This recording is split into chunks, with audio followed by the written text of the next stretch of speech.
Allahumma salli ala Sayyidina Muhammad wa ala ali Sayyidina Muhammad. Allahumma salli ala Sayyidina Muhammad wa ala ali Sayyidina Muhammad. Allahumma salli ala Muhammad wa ala ali Muhammad. Hasbiyallahu li dini, hasbiyallahu lima ahammani, hasbiyallahu liman hasadani, hasbiyallahu liman hasbahu alayya, hasbiyallahu liman kadani bisu'in, hasbiyallahu indal maut, hasbiyallahu indal mas'alati fil qabr, hasbiyallahu indas mizan, hasbiyallahu indas sirat, hasbiyallahu allazi la ilaha illa huwa alayhi tawakkaltu ala unib. Assalamualaikum warahmatullahi wabarakatuh. Alhamdulillah rabbil alamin, wassalatu wassalamu ala asyrafil mursalin wa ala alihi washabbihi ajmain. A'udzu billahi minan nar min syarril kuffar min ghadabil jabbar wal izzati lillahi wal rasulin. Allahumma ghnina bihalalin haramin bismika Allahumma ya daim ya hayy ya fard ya wid ya ahad ya samad. Allahumma shalli ala Muhammad wa ala ali Muhammad.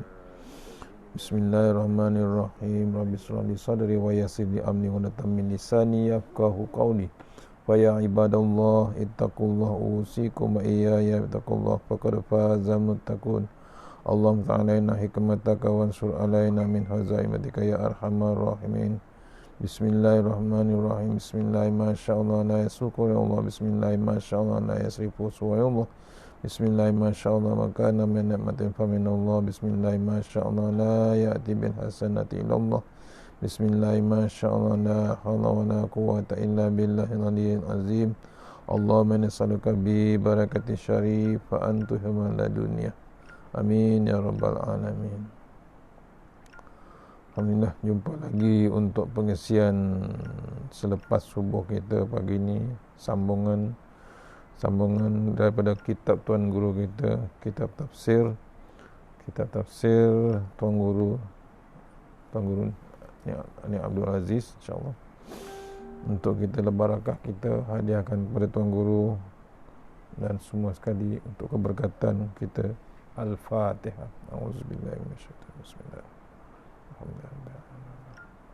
Iyyaka na'budu wa iyyaka nasta'in. Shiratal mustaqim. Shiratal ladzina an'amta 'alaihim.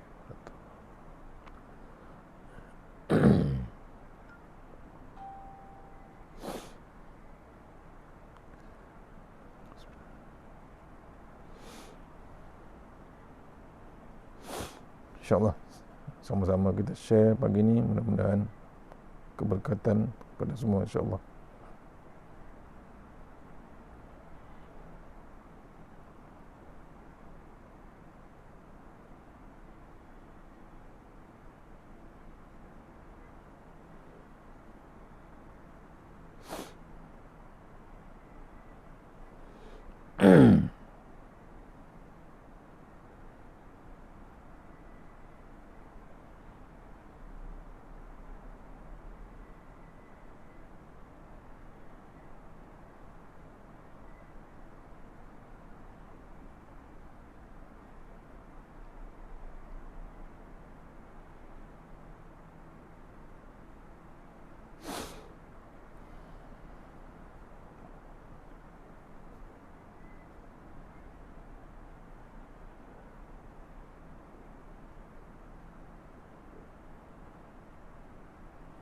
InsyaAllah sambungan surah Hud ayat yang ke-6 pagi ini. Mudah-mudahan kita ulang sikit, kita baru mula semalam muka surat 34 ya. Tafsir Al-Quran tuan guru Nik Abdul Aziz Nikmat, surah Hud, insyaAllah. A'udzubillahi minasyaitonirrajim. Wa ma min dabbatin fil ardi illa 'ala Allahi rizquha wa ya'lamu mustaqarraha wa mustawda'aha kullun fi kitabim mubin. Shadaqallahul azim. Surah Hud ayat nombor 6. Surah Hud surah nombor 11 ayat nombor 6, insyaAllah. Maksudnya, dan tiadalah tiadalah sesuatu pun dari makhluk-makhluk yang bergerak di bumi melainkan Allah jualah yang menanggung rezekinya dan mengetahui tempat kediamannya dan tempat ia disimpan. Semuanya itu tersurat di dalam kitab Lauh Mahfuz yang nyata kepada malaikat yang berkenaan. Yang nyata yakni kepada malaikat-malaikat yang berkenaan. Ni, ya. Ayat 6 surah Hud, insya-Allah. Kemudian naik lagi setangga, wa ma min dabbatin fil ardi illa 'alallahi rizquha. Tidak ada binatang yang merayap di muka dunia ini kecuali aku beri rezeki belaka. Ya, setiap benda yang merayap, bergerak di dalam dunia ni, semuanya rezekinya di tangan Allah Subhanahu Wa Taala. Semuanya berlaku adalah rezeki Allah Subhanahu Wa Taala. Kenapa kamu hendak menyusut, wahai manusia, sedangkan kamu merupakan raja di alam ini? Tidak ada makhluk Tuhan yang lebih mulia selain daripada kamu. Kamu binatang melata seperti cicak lipas katak dan mengkarung yang tidak ada harga ini pun aku bertanggungjawab ke atasnya sejak ia dijadikan hinggalah ia membiak. Maka kamu yang begitu mahal dan mulia di sisi Allah Subhanahu Wa Taala, terlebih mustahak lagi aku beri tumpuan sepenuhnya. Adakah kamu fikir aku tidak tahu kalau kamu mengecilkan badan begitu? Kamu hendak mengecil walau macam mana sekalipun, aku tahu belaka. Ini nak mengingatkan kita, kata Tuan Guru, kenapa kita nak menyorok, kenapa kita nak lari. Kita sebagai manusia, ya, kita ni dianggap sebagai raja di dalam alam ini. Ya, tidak ada makhluk yang lebih mulia selain daripada kita. Makhluk yang lebih mulia di dalam dunia, dalam alam ni adalah kita. Berbeza dengan binatang-binatang lain seperti cicak, lipas katak, mengkarung yang tidak ada harga pun. Tapi Allah bertanggungjawab ke atas mereka sejak ia dijadikan hinggalah dia membiak sebanyak mana. Kamu yang begitu mahal dan mulia di sisi aku. Maksudnya kita ni sebagai manusia, makhluk manusia ni adalah lebih mulia dan begitu mahal di sisi Allah Ta'ala. Terlebih mustahak lagi aku bagi tumpuan sepenuhnya. Maknanya fokus Allah Ta'ala kepada kita. Berbeza dengan makhluk yang lain. Adakah kamu fikir aku tidak tahu kalau kamu mengecilkan badan begitu? Kita menyorok macam mana pun, Allah Maha mengetahui. Kamu hendaklah mengecil walau macam mana pun, aku tahu belaka. Kemana kita pergi, kemana kita menyorok, kemana kita jadi invisible pun, kita diketahui Allah Subhanahu Wa Taala. Ini cara Allah torture sehingga masuk ke dalam hati kita, menyebabkan kita berasa manusia tidak boleh membuat tindakan yang bercanggah dengan Tuhan. Satu peringatan kepada kita, ya, menyebabkan kita masuk ke dalam hati, mengingatkan kita Allah sedang perhati kita. Allah sedang mengintai kita. Allah sedang mengintai kita, ke mana kita pergi, ke mana kita buat, apa benda kita buat, tak kira kecil ataupun besar, nampak ataupun tidak. Memang padanlah Tuhan menyuruh kita menjadi hamba abdinya kerana dia menjadikan kita. Berbaloi. Memang itulah sepatutnya Allah menyuruh kita menjadi hamba-Nya. Bukan hamba kepada manusia, bukan hamba kepada dunia, bukan hamba kepada makhluk, hamba kepada Allah Subhanahu Wa Taala, kerana dia yang menjadikan kita.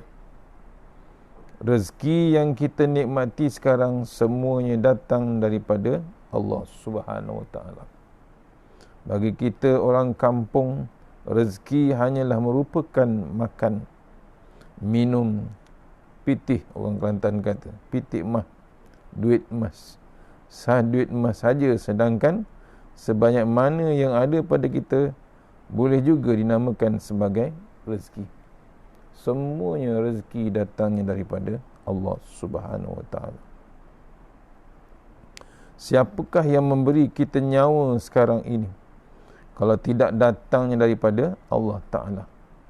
Kita minum air walaupun seteguk. Seteguk kita minum, dari manakah datangnya air tersebut?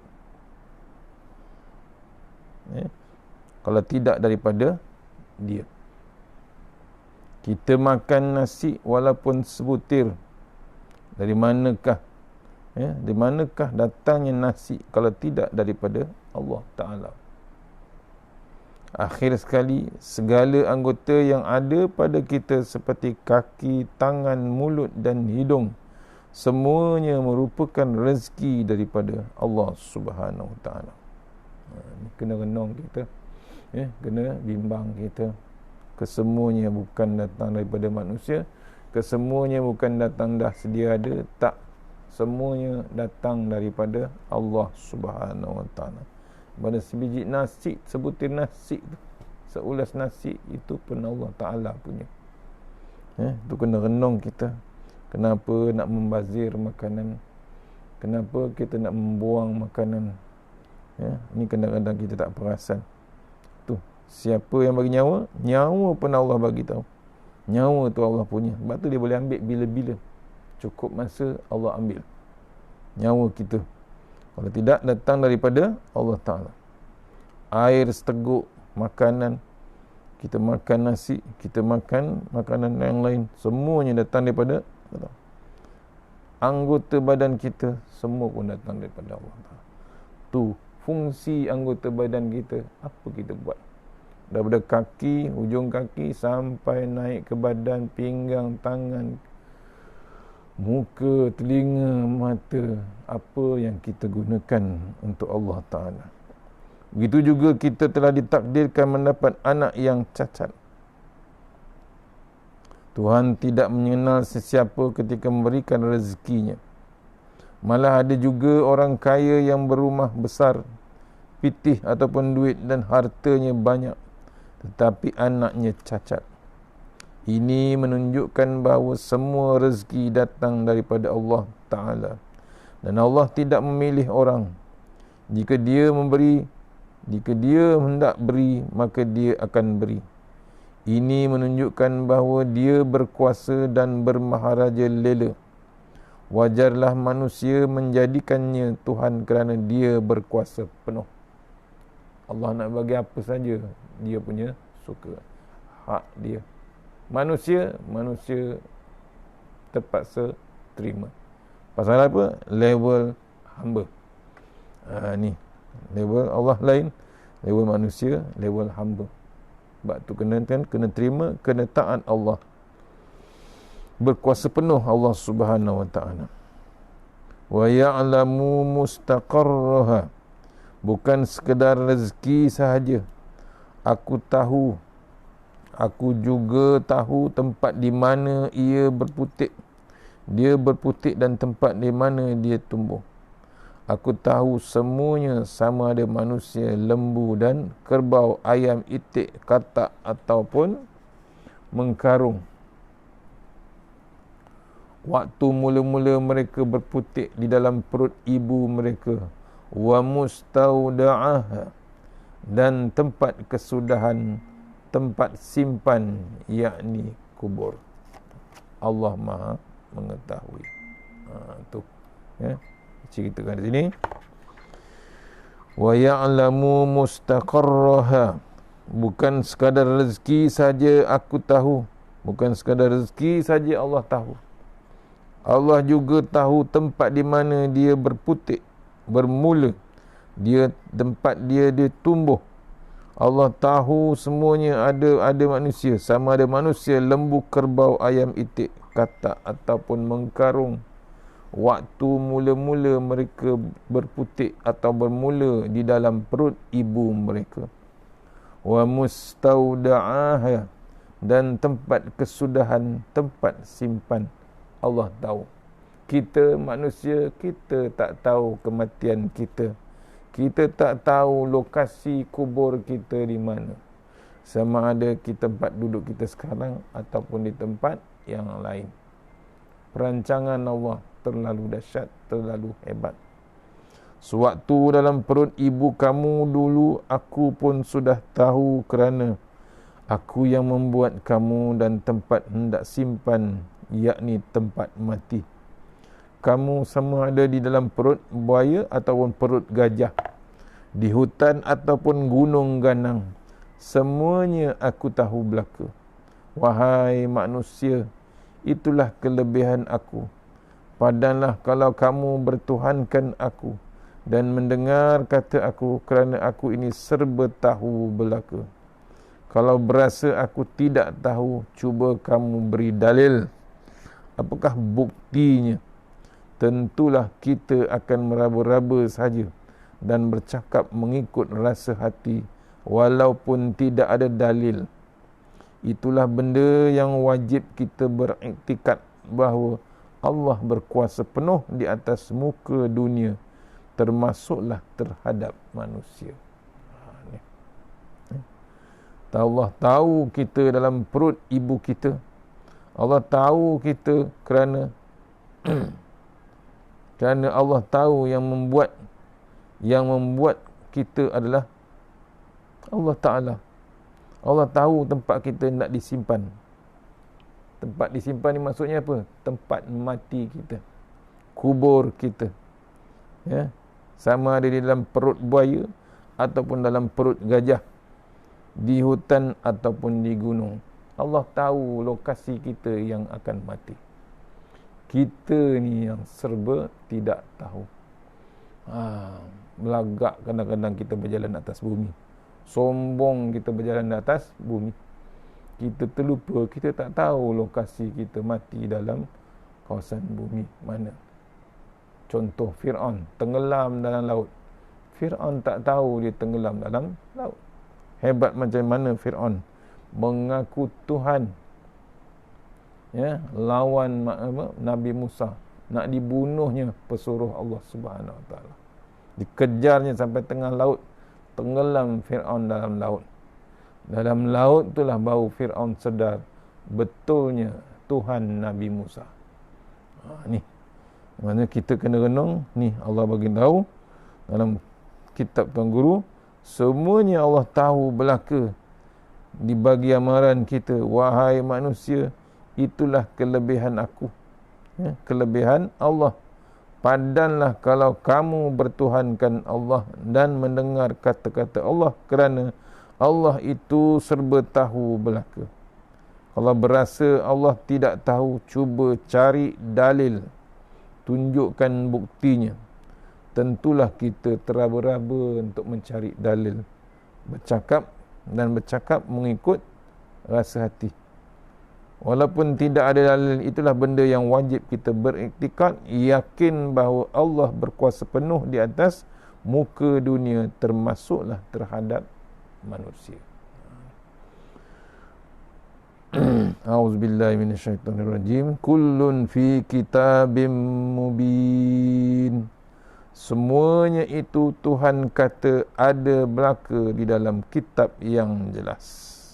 Semua yang berlaku tadi, semua cerita, ada cerita di dalam Al-Quran yang jelas.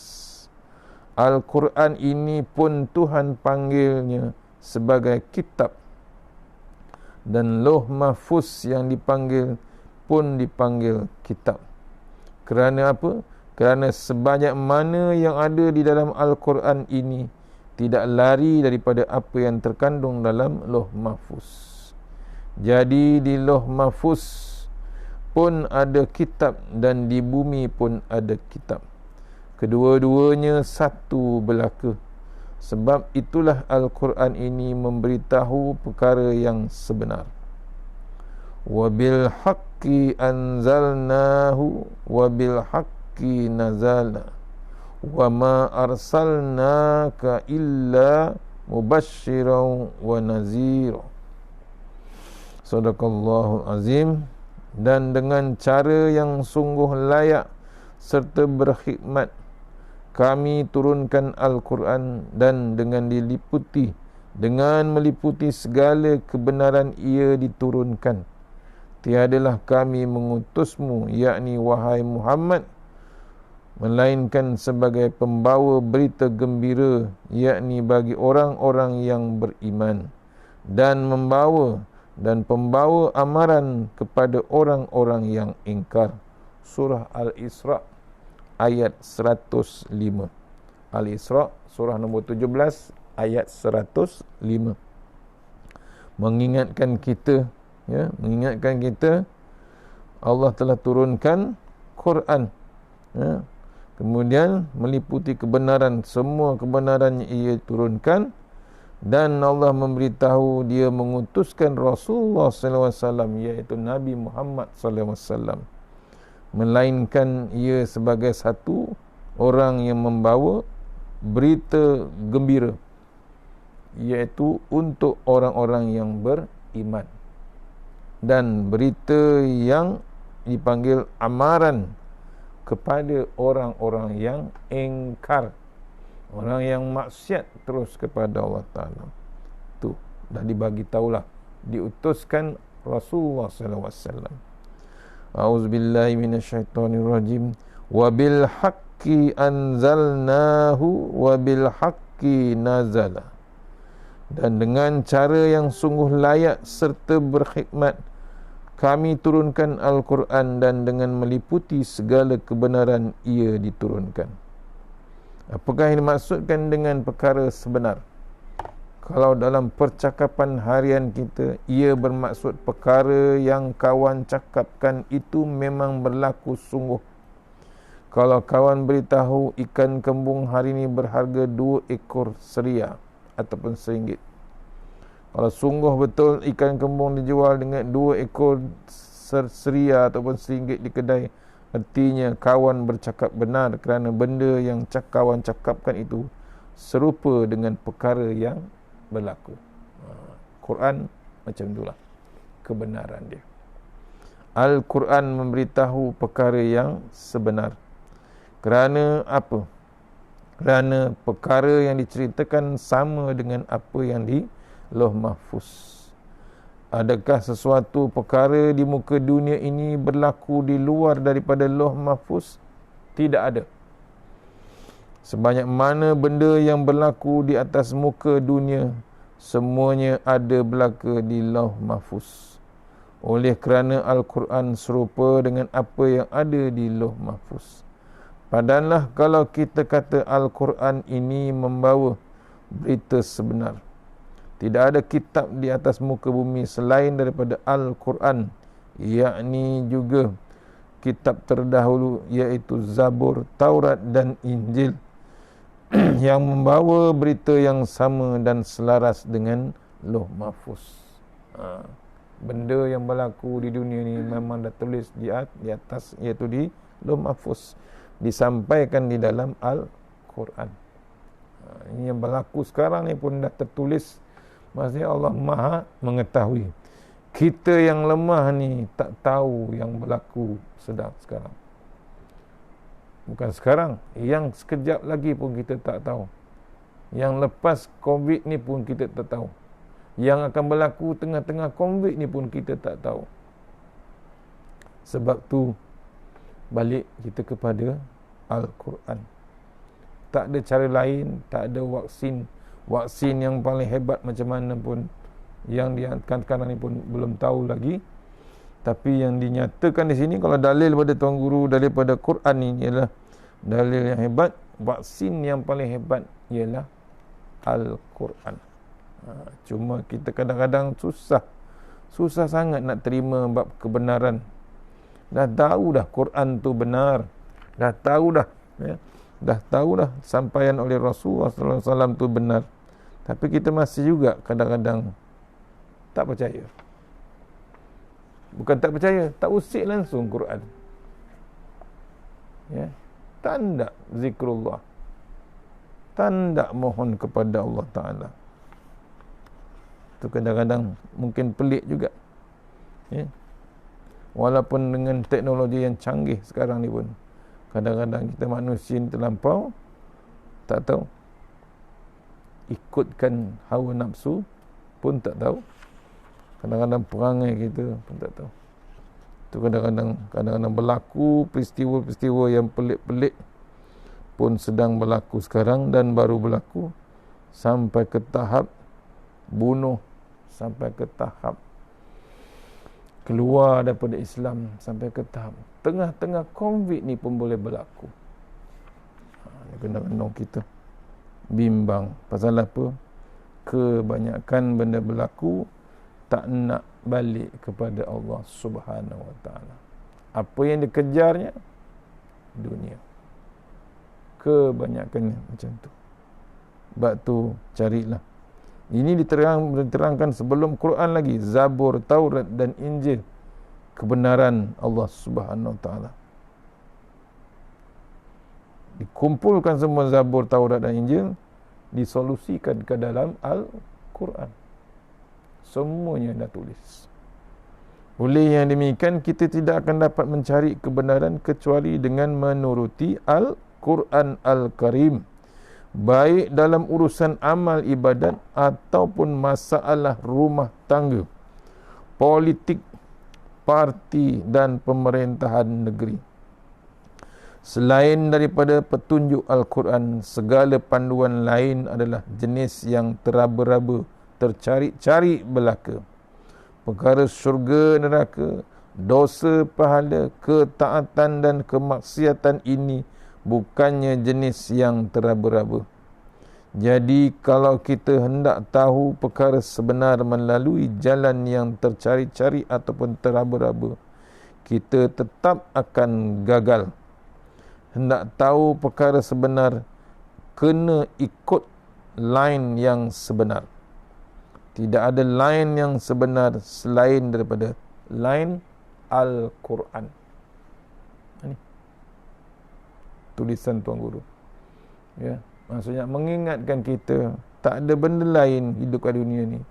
Panduannya, track dia mesti mengikuti line Al-Quran. Ya, nak cari kebenaran apa lagi? Kebenaran yang kita cari sebenarnya itu satu saja line dia, Al-Quran. Ya, Al-Quran Al-Karim, baik dalam urusan amal ibadat ataupun masalah rumah tangga. Kalau rumah tangga tak ada bab Al-Quran, tu yang dibincang pagi ni, jadi kubur. Ya? Mati. Rumah cantik memang akan runtuh, roboh, akan reput. Pasal apa? Roh tu Quran tak ada. Roh dia tak ada. Rumah yang besar macam mana pun, kalau tak ada penghuni dia, roh dia tak ada, mati rumah tu. Bukan mati, akan roboh. Dia akan reput. Contoh rumah yang di kampung, kesemuanya duduk di bandar, anak cucu duduk di bandar, orang tua pula dah mati, ditinggalkan rumah tu kosong. Bila kosong, keliling semak samun. Rumah masih tertegak. Tapi kalau kita tengok dekat-dekat, dia dah start reput. Start akan jadi tunduk ke atas bumi. Akhirnya rumah tu sujud ke bumi. Sujud mana? Bukan sujud sembahyang. Roboh, runtuh. Pasal apa? Roh dia tak ada. Penghuni tak ada. Ni sama dengan kita, kalau Quran tak ada dalam rumah, kalau tak ada Quran dalam diri kita pun sama juga, kita akan runtuh. Bila runtuh, tu jadi rosak. Batu urusan amal ibadat ataupun masalah rumah tangga, politik, parti dan pemerintahan negeri, pastikan berlandas dengan Al-Quran. Tak boleh diasingkan. Politik macam mana hebat pun, Quran tetap jadi panduan. Nak sombong mana? Nak diasing macam mana pula nak diasing? Ni kadang-kadang orang nak berpolitik, dia nak asing-asingkan Al-Quran, nak asingkan bab agama. Nak ke mana sebenarnya? Orang politik yang nak asingkan Quran, nak asingkan agama tu, dia nak lari daripada Allah Ta'ala. Dia nak berfatwa pada diri dia sendiri. Sombongnya dia dengan Allah Ta'ala. Dia terlupa Maliki Yaumiddin, raja, segala raja dalam dunia ni. Dia terlupa. Hari-hari dia baca Fatihah, dia terlupa dengan Maliki Yaumiddin, raja segala perintah. Ya, dia terlupa dia baca Alhamdulillahi Rabbil Alamin. Rabbil Alamin, pentadbir sebenar-benarnya siapa? Dia nak berpolitik tapi kadang-kadang sombong yang amat sangat. Ni ya, tu yang jadi tercari-cari ataupun teraba-raba tanpa petunjuk, padahal dah ada panduan Al-Quran. Dia nak guna panduan Mat Saleh, panduan barat, panduan politik yang hebat di luar sana.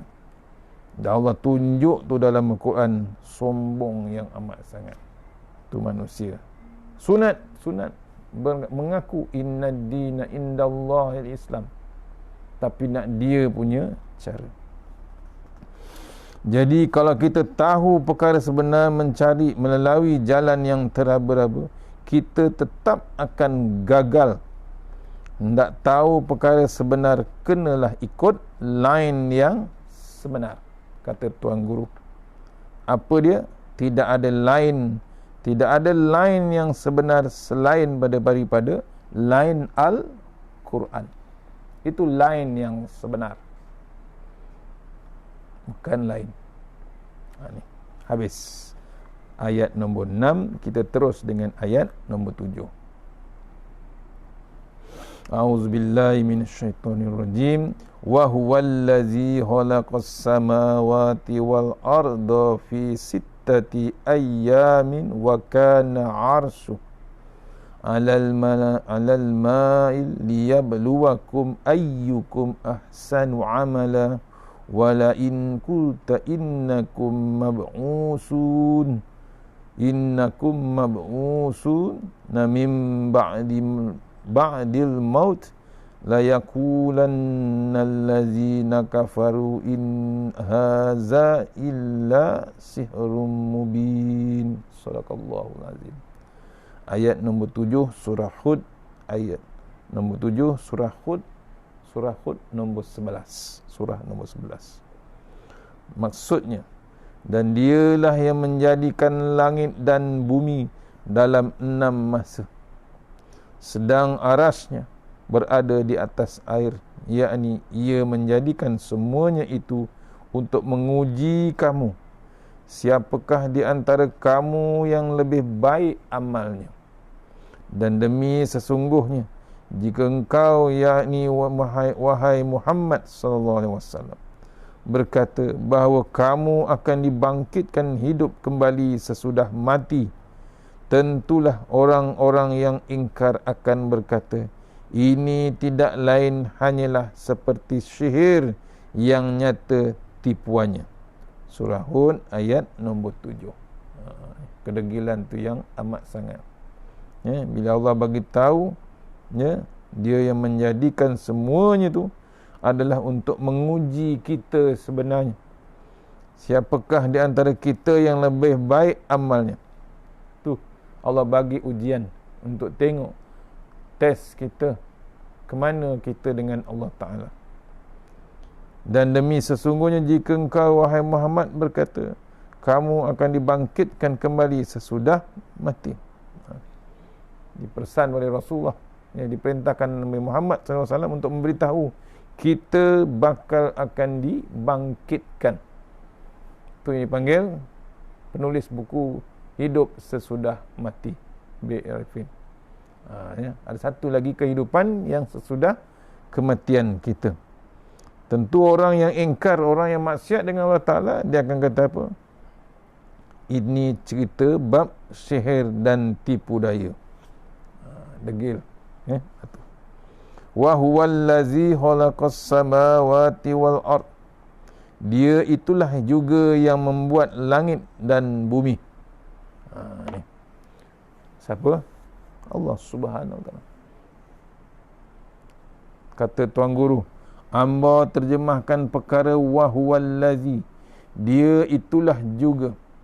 Walaupun bunyi tidak comel, tetapi hendak disuruh Hendak suruh kita mudah faham bahawa Tuhan yang membuat kitab, Tuhan yang membuat Lauh Mahfuz, Tuhan yang menjadikan orang, Tuhan yang memberi rezeki kepada manusia, Dia itulah yang membuat langit dan bumi.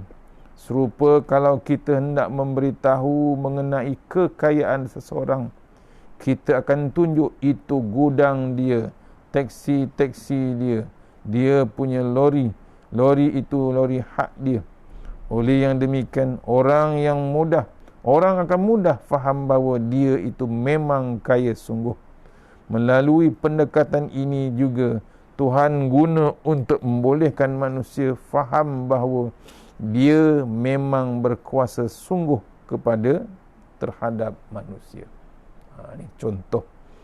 Contohnya nak tunjuk wa huwal lazi, dia itulah juga.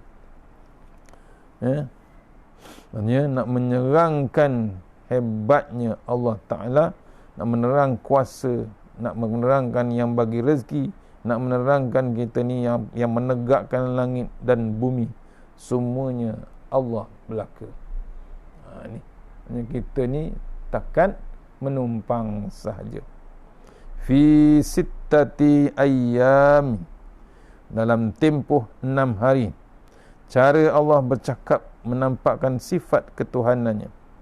Langit yang sebegini besar dibuat dalam masa 6 hari. Bumi yang sebegini luas dibuat dalam masa 6 hari.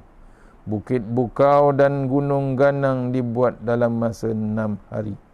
Segala penghuni bumi dan langit, udara, binatang dan tumbuh-tumbuhan, kesemuanya dibuat dalam tempoh 6 hari. Bilakah semua perkara ini dibuat? Wa kana arshuhu 'alal ma'i, dan arasy Allah semasa itu di atas air. Ketika arasy aku duduk terletak di atas air, apakah bendanya air itu? Duduk di mana arasy? Hanya Allah Ta'ala saja yang boleh bercakap mengenai benda-benda itu. Kita tidak level itu. Mula-mula sekali Allah menyebut bahawa langit dan bumi dibuat dalam masa tempoh 6 hari. Ketika itu hanya air sahaja yang ada. Artinya ketika itu langit dan bumi tidak ada lagi, yang ada hanyalah air. Ni proses dia. Sekarang hari siang dikira 12 jam dan malam juga dikira 12 jam. Kenapa terjadi siang dan malam?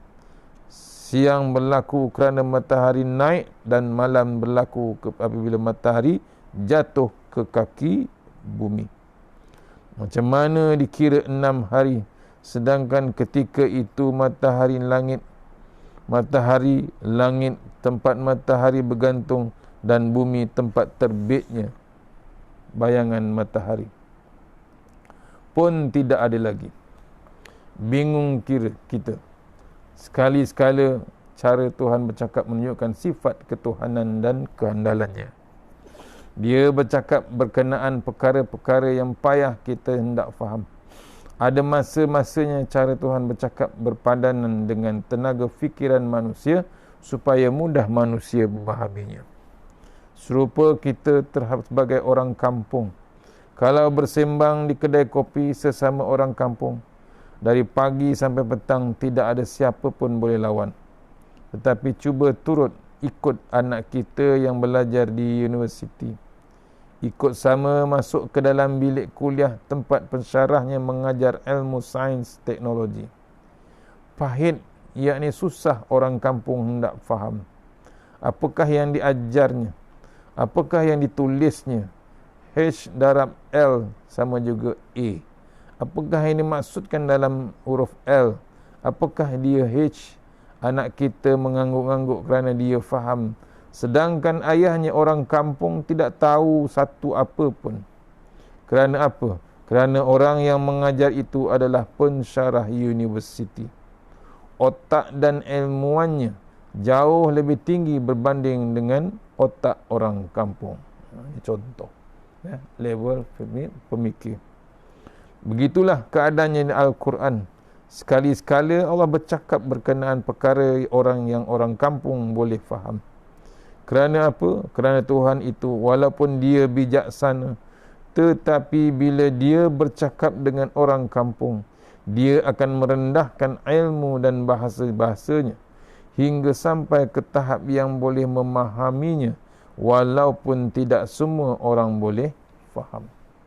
Sayangnya Allah Ta'ala tu, dia tak buat macam di universiti. Bila bertemu dengan orang kampung, ada level percakapan dengan orang kampung. Kalau dia bercakap dengan cara ketuhanannya, nescaya tidak seorang pun boleh memahaminya. Serupa kita pergi ke istana. Orang istana tidak sebut makan, dia kata santap. Bagi orang kampung yang tidak pernah mendengar perkataan santap, dia akan kata santap itu apa? Sate ke? Istilah istana untuk raja tidur ialah beradu. Raja tidak berjalan tetapi berangkat. Dia tidak sebut mandi tetapi bersiram. Orang-orang atasan ini ada bahasa mereka yang tersendiri. Ikut level lah. Orang kampung level percakapan dia macam tu. Orang istana cakap lawan. Dia punya level cakap dia lain. Ni dicontoh, contoh yang Tuan Guru tunjukkan. Jadi Tuhan juga ada bahasanya yang tersendiri. Kalau dia menggunakan bahasa itu kepada kita, nescaya tidak ada siapa yang boleh memahaminya. Salah satu nikmat dan rahmat besar yang diberikan oleh Allah Ta'ala kepada manusia ialah apabila dia bercakap, manusia boleh memahaminya. Alim ulama kita bersusah payah cuba menjelaskan kepada kita sekadar mana ilham yang Allah Ta'ala beri kepada mereka supaya orang ramai tidak terlalu bingung. Itu Allah turunkan alim ulama untuk terangkan level-level kita. Yang dimaksudkan 6 hari di dalam ayat ini bukannya 6 hari seperti mana kita hari ini.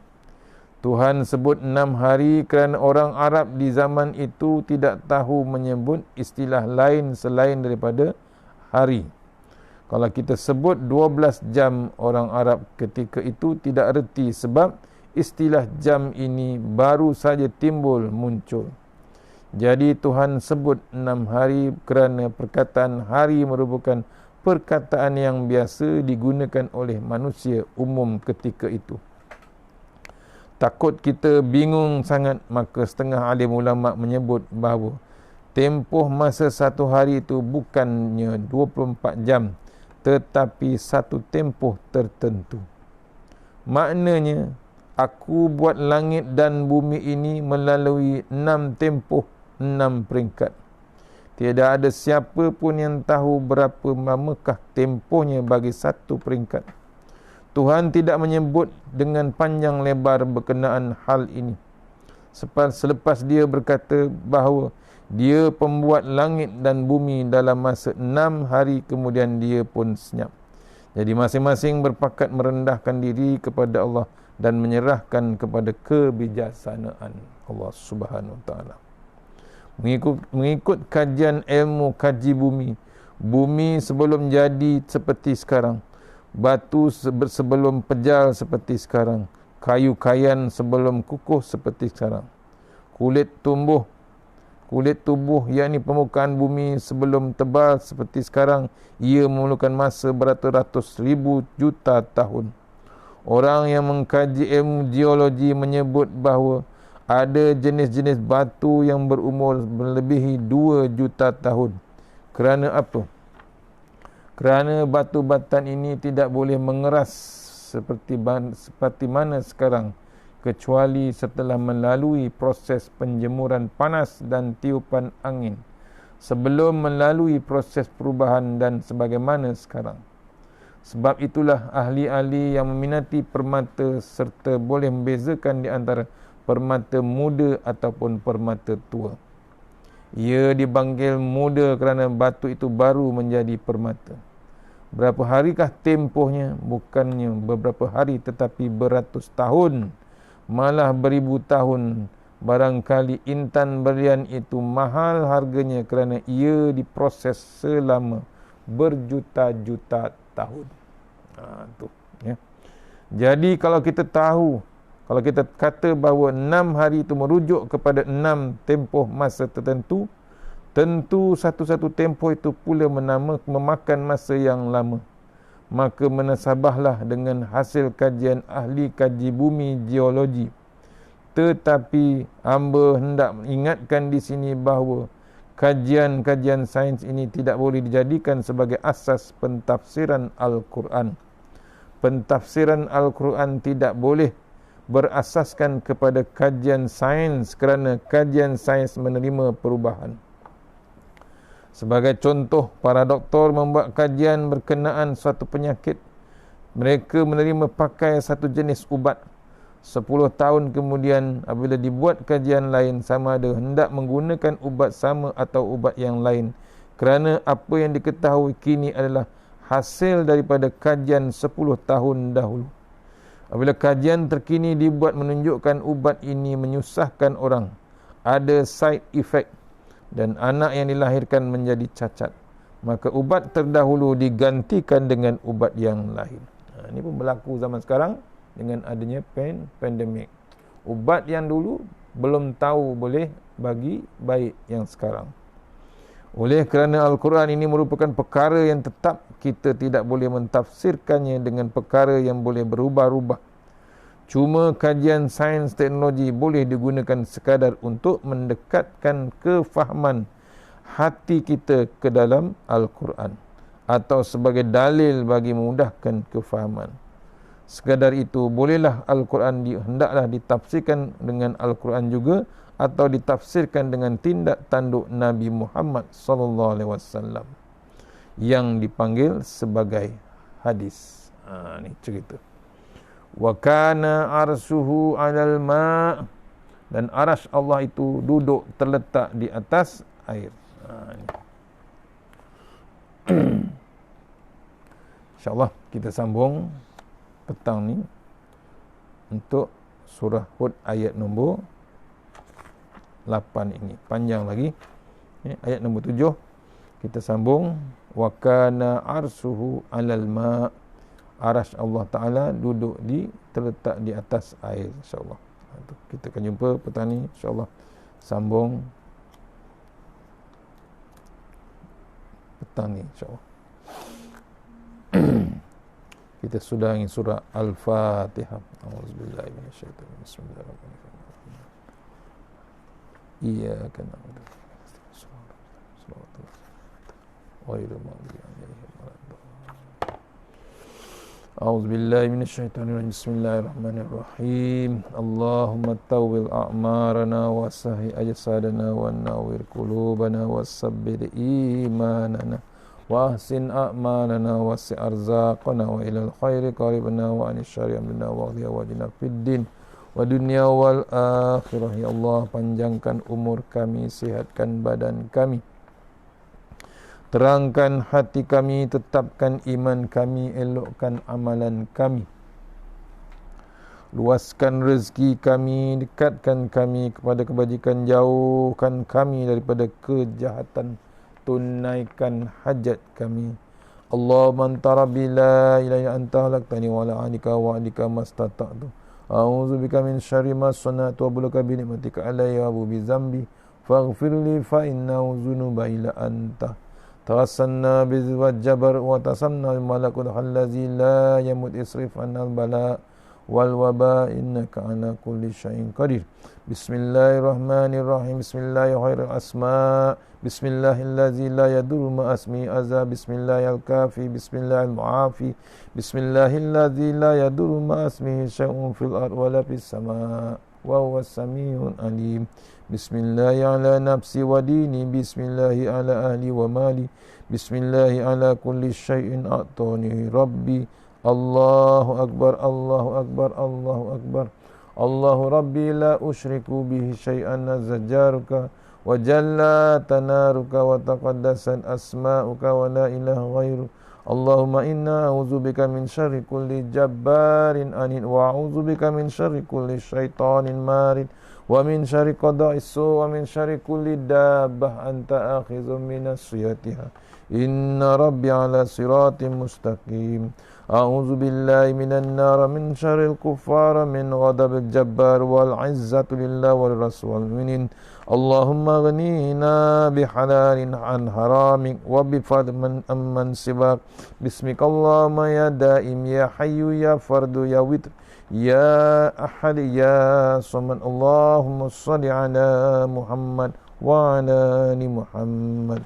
Subhanallahil aliyyil dayyan, subhanallah syadidil arkan, subhana man yazhabu bil laili wa ya'ti bin nahar, subhana man la yushghiluhu sya'nu an sya'an, subhanallahil hannan mannan, subhanallahil musabbahi fi kulli makan.